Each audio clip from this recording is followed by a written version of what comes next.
नमस्कार साथियों, मिधांस की कहानियाँ यूट्यूब चैनल में आपका हार्दिक स्वागत है।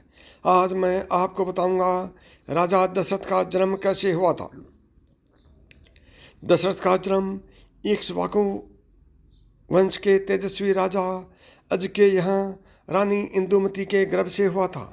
कौशल प्रदेश, जिसकी स्थापना व्यवस्थित मनु ने की थी, पवित्र सरयू नदी के तट पर स्थित था। सुंदर एवं समृद्ध अयोध्या नगरी इस प्रदेश की राजधानी थी। राजा दशरथ वेदों के ब्रह्मज्ञ, धर्मप्राण, दयालु, रणकुशल और प्रजापालक थे। उनके राज्य में प्रजा कष्टरहित, सत्यनिष्ठ एवं ईश्वर भक्त थी। उनके राज्य में किसी के भी मन में किसी के प्रति द्वेष भाव का स्वार्था अभाव था। प्राचीन काल में मनु और शत्रुपा ने वृद्धावस्था आने पर घोर तपस्या की।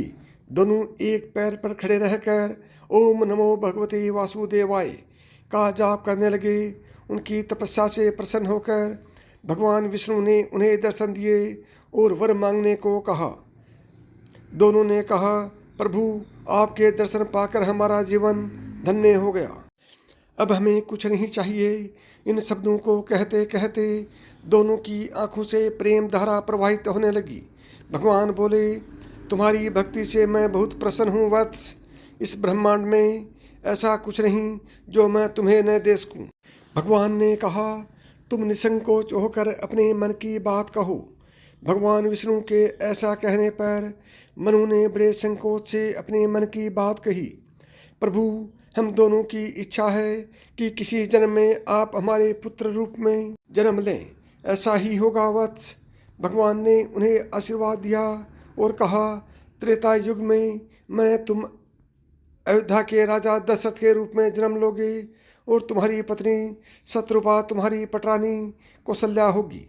तब मैं दुष्ट रावण का संहार करने माता कौशल्या के गर्भ से जन्म लूँगा। मनु और शत्रुपा ने प्रभु की वंदना की। भगवान विष्णु उन्हें आशीष देकर अंतर्ध्यान हो गए। साथियों, ये थी एक आज की महत्वपूर्ण कहानी। यह कहानी आपको कैसी लगी कमेंट करके बताएं, और आपको अच्छी लगी हो तो चैनल को सब्सक्राइब करें। नमस्कार दोस्तों, जय श्री राम।